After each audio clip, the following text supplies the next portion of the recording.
With Monster Hunter World Iceborne comes Master Rank, a challenge that will test every hunter, but with the right gear and builds, hunters can overcome anything. I'm Darcblade, and we're back with even more amazing builds for Monster Hunter World Iceborne. In this episode we're going to be taking a look at beginner builds for the dual blades. The dual blades are fast attacking weapons, able to make use of elemental damage and element damage very effectively thanks to fast attacking and long combos. Whilst the individual hits of the dual blades aren't anything special, should you be freely allowed to attack a monster without interruption, the dual blades can fetch some of the highest damage in the game.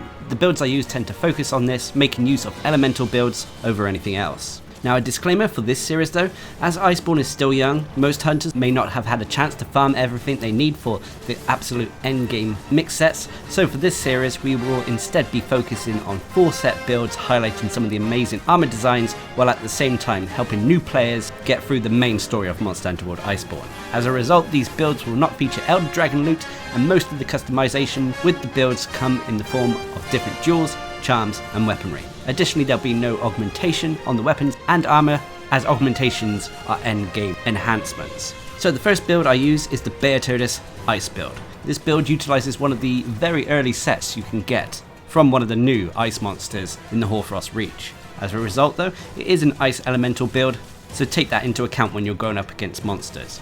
So for this build I'm using the entire BEOTODUS set, which includes the Helm Alpha, Melt Alpha, Vambraces Alpha, Coil Alpha and Greaves Alpha. I'm also using a Handicraft Charm 3, and for my weapon I'm using the Beo Hatchets 2. As for your jaws, you have a few to play around with here. The dual blades don't require any main mandatory ones, unlike some of the other weapons in the game, so I've gone for Tenderizer jaws to max out weakness exploit, a refresh jaw for the stamina surge skill, a sharp jaw to provide us with that protective polish skill, a frost jaw to max out the ice rating of this build, and finally a slider jaw to provide that affinity sliding skill.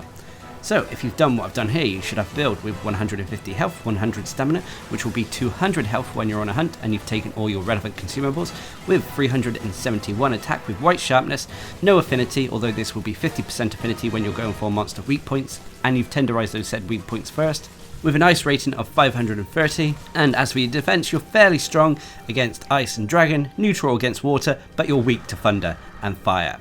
As for the skills, you'll have Ice Attack at level 6, this will increase the ice damage of this build. You have Earplugs at level 5, this is a byproduct of the gear but makes this set very useful as it allows you to completely ignore monsters' roars.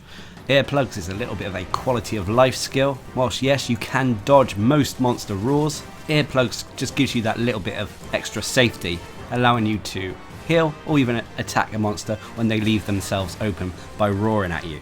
You have Health Boost level 3, increasing our health to that potential maximum of 200, Weakness Exploit level 3. Weakness Exploit increases our affinity by a set percentage when we're attacking weak points. This percentage is increased even further should we be able to tenderize that monster weak point first. You have Handicraft level 3, increasing the sharpness of our weapons. Stamina Surge level 2, increasing how fast we regenerate our stamina. You have Aquatic / Polar Mobility, reducing the restriction when moving through deep snow or water. You have Affinity Sliding level 1, increasing our affinity after performing a sliding move. And finally you'll have Protective Polish level 1. Protective Polish allows us to put a protective coating over our sharpness gauge after we sharpen our weapon, preventing any sharpness loss for a small duration of time. So there we have it. As you can see, it is a fairly simple build in all honesty. Just a straightforward ice DPS build with some affinity options coupled with the defensive health boost and the quality of life earplug skill.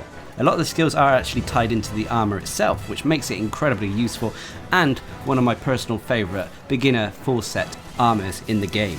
Unfortunately though, it is hard to use this build with any other weapon other than ice weapons, as the ice element or the ice attack skill is kind of built in to a lot of pieces of the gear. But if you take into account a monster's weakness and should they be weak or susceptible to ice, this is a wonderful build to use. But anyway, let's move on to the next build, which is the RATHALOS Fire build. This build makes use of the entire RATHALOS set, making it great for fire weapons as well as weapons with high raw attack. So for this build I'm using the entire RATHALOS set, so that includes the Helm Alpha, Melt Alpha, Vambraces Alpha, Coil Beta and the Greaves Alpha. I'm also using a Handicraft Charm 3, and for my weapon I'm using the Smouldering Kingdoms, which is found in the Glavenus weapon tree. As for your jaws, you've got a few to play around with here. Firstly I've gone for Handicraft jaws, this will get the weapons to purple sharpness. I've then gone for a sharp jaw for that protective polish, expert jaws to give us some critical eye, Vitality Jaws to max out our health boost, and a Blaze Jaw to max out our fire rating. So if you've done what I've done here, you should have a build with 150 health, 100 stamina, which again will be 200 health when you're on a hunt and taking all the relevant consumables. You'll have an attack of 402 with purple sharpness. You'll have 15% affinity, which will actually be 65% affinity so long as you're going for monster weak points and you've tenderized them first, with a fire rating of 390. You'll also have a strong defense, especially against fire, water and ice, but you're fairly weak to thunder and dragon. As for the skills, you have Fire Attack level 6, this increases the fire damage of this build. You'll have Handicraft level 5, you have to at least get Handicraft to level 4 for this build to work, as at level 4 you'll get that purple sharpness, and as you only get a little bit of purple sharpness, Protective Polish is also advised.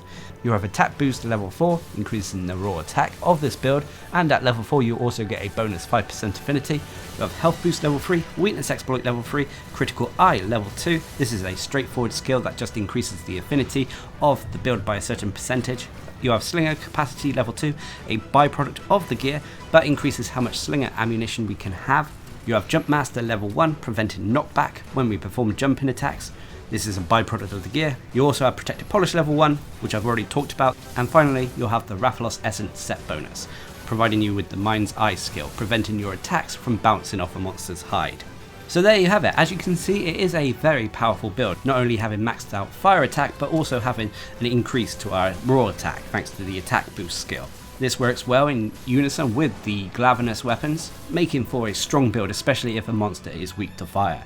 As I said, you can drop a point in Handicraft if you so wish, but if so, try to make sure you have that Protective Polish skill to back up that sliver of purple sharpness. Nonetheless though, as I've stated before, I really adore how the RATHALOS set looks, so I'm glad I was able to make a build using the set. Anyway, let's move on to the third build, which is the FULGUR Anjanath Thunder build. This makes use of the FULGUR Anjanath set, providing us with useful skills so long as we're using thunder weapons, and on top of that it gives an awesome set bonus for dual blade users, increasing our maximum stamina. So for this build I'm using the entire FULGUR Anjanath set, so that includes the FULGUR Helm Alpha, Mel Alpha, Vambraces Alpha, Coil Alpha and Greaves Alpha. I'm also using a Handicraft Charm 3, and for my weapon I'm using the Kodachi Great Hawks 2. These are the weapons from the Tobi Kodachi tree. As for your jaws, we've gone for a little bit of a mixed bag here. I've gone for bolt jaws to max out the thunder rating of this build, a slider jaw to provide us that affinity sliding skill, handicraft jaw for a little bit of extra sharpness to our weapon, vitality jaws for health boost, and a sharp jaw for that protective polish. So if you've done what I've done here, you should have a build with 150 health, 100 stamina, which will be 200 health and 200 stamina when you're on a hunt and you've taken all your relevant consumables. You'll have an attack of 343 with purple sharpness, 10% affinity, which will actually be 60% when you're on a hunt and you're going for monster weak points, so long as you've tenderized that weak point first, with a 500 thunder rating, and you'll have a decent defense, especially against thunder, but you're fairly weak to ice, fire and water, unfortunately. As for the skills, you'll have Thunder Attack level 6, this will increase the thunder damage of this build. You'll have Handicraft level 4, Health Boost level 3, Weakness Exploit level 3, Item Prolonger level 3. This is a byproduct of the gear, but does come in useful as we are using Protective Polish. Basically, Protective Polish will last longer thanks to Item Prolonger. Item Prolonger will also affect other things like your buffs from Demon Powder and such, as well as how long your mantles and boosters work as well.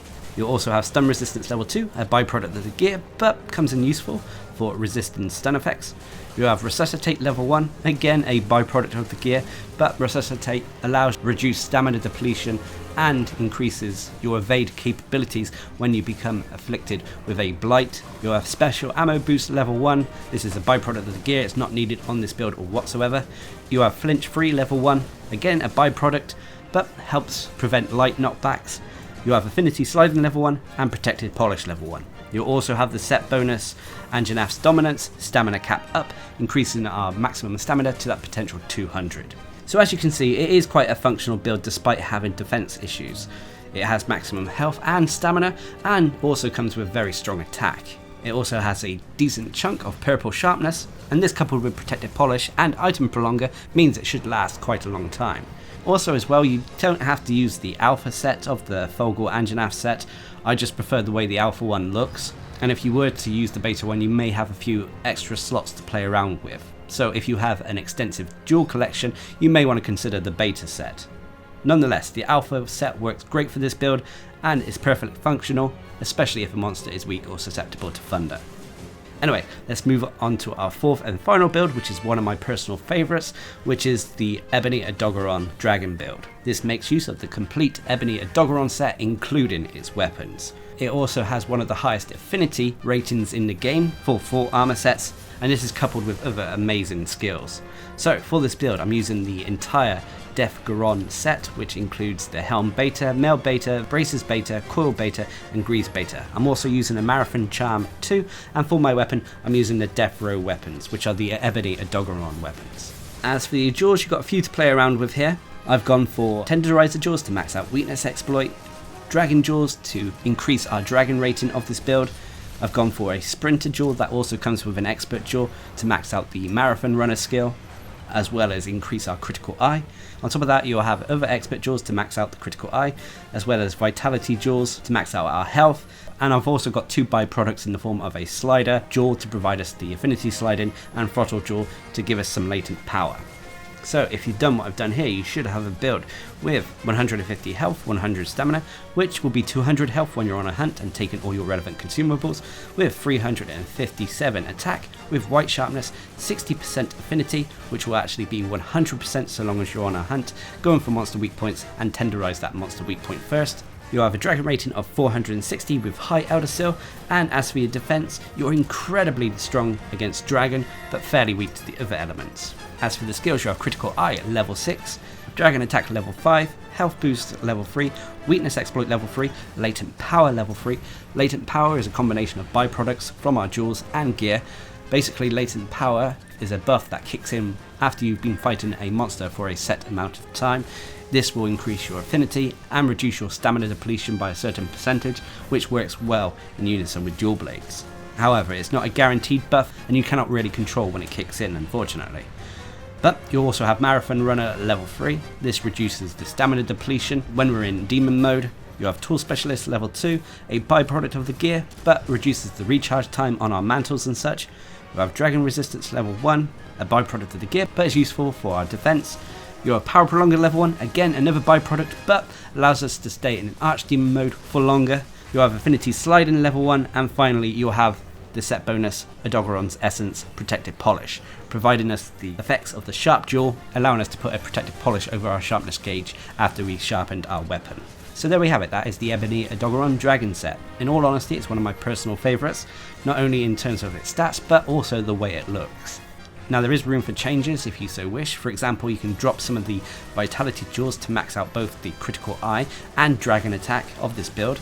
Also, if you are going to max out the critical eye as well, you don't always have to worry about tenderizing a monster's weak points first to get a high affinity rating. So if you're not a fan of using the Clutch Claw and still want that high affinity rating, this may be one to consider. The biggest downside about this build is its low raw attack rating, but this is made up by the fact that it does have a high affinity and decent dragon rating. Just remember to take into account a monster's weakness before using this build, and if they are weak to dragon, then this build will work wonders. So there we have it, those are beginner full set builds that I use for the dual blades in Monster Hunter World Iceborne. Now of course there are a lot more end game mix sets to come, and as I always say, you don't have to use what is shown in these videos. Use what you want to use, as most tasks in Monster Hunter World Iceborne can be taken on with any item or gear set. Also, builds taken from previous seasons can still work in Iceborne, at least in early game. They will be fine in terms of DPS, but may lack in the survivability. But anyway, I hope you found this video helpful or informative, and until next time, I've been Darcblade, bringing you beginner full set Iceborne builds for the dual blades in Monster Hunter World Iceborne. Hope you enjoyed the video, thanks for watching, subscribe and like for more.